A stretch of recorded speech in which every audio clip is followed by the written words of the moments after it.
नमस्कार मित्रों, मैं हूं आपका मित्र, आपका सखा, आपका फ्रेंड कमल नंदलाल और मैं आप सभी दर्शकों का हार्दिक अभिनंदन करता हूं एस्ट्रो तक की खास प्रस्तुति में वास्तु का सच।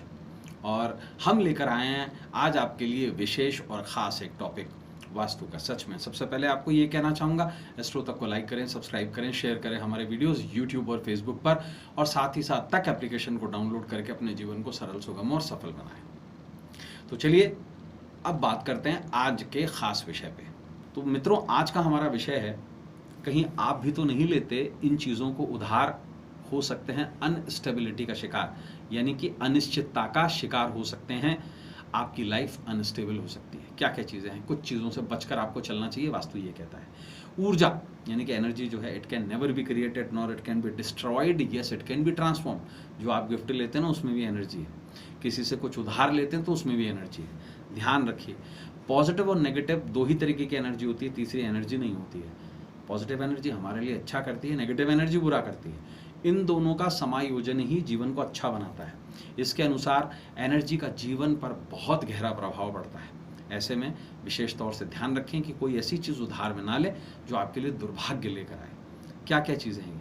वास्तुशास्त्र के अनुसार कभी भी दूसरे के कपड़े उधार नहीं लेना चाहिए। उसके अंदर उसकी नेगेटिव एनर्जी ज़रूर होती है, पॉजिटिव भी हो सकती है, नेगेटिव तो होगी होगी, क्योंकि कपड़ों में एक चार्ज होगा।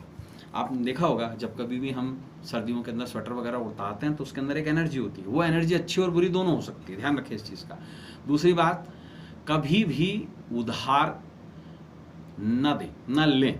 कभी भी लक्ष्मी जी की मूर्ति, गणपति की मूर्ति ना तो उधार लें ना उधार दें, ध्यान रखिएगा इससे।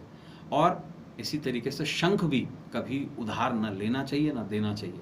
इससे आप अपनी गुड लक किसी को दे सकते हैं, किसी की बैड लक लेके आ सकते हैं। लक्ष्मियों के 8 प्रकार बताए गए हैं, इस बात का और ध्यान रखें।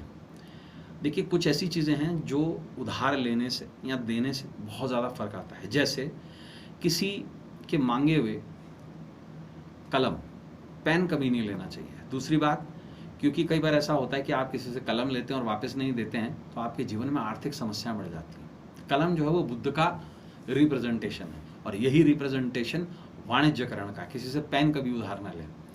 कभी भी किसी से कोई चीज़ें शेयर ना करें। क्या वास्तु ये कहता है कि दूसरे का बेडरूम कभी प्रयोग में ना लें। अगर आप किसी के घर भी जा रहे हो तो आप गेस्ट रूम में ज़रूर सो जाएं, उसके बेडरूम में जाकर कभी ना सोएं। इस बात का ध्यान रखें, क्योंकि उसकी जो भी ऑरा होगी वो आप पर ज़रूर आएगी। साथ बसात के अंदर कुछ चीज़ें उधार में या मांग करके नहीं लेनी चाहिए। जैसे कभी भी किसी का चश्मा, गॉगल, काला चश्मा जो होता है वो उधार में नहीं लेना चाहिए, अन्यथा राहु आप पर बहुत बुरा इफेक्ट डालता है। दूसरी बात, कभी भी किसी का रुमाल उधार में मांगकर इस्तेमाल ना करें, अन्यथा आपके और उस व्यक्ति के बीच में निश्चित रूप से कहीं ना कहीं गड़बड़ होने की आशंका बनती है। तीसरी चीज़, कभी भी ध्यान रखें, किसी से भी जूते उधार ना लें। सबसे बड़ी प्रॉब्लम होती है जूते उधार लेने की। अगर आपने किसी से भी जूते उधार लिए तो ये समझ जाइएगा शनि आपके पीछे पड़ जाएगा।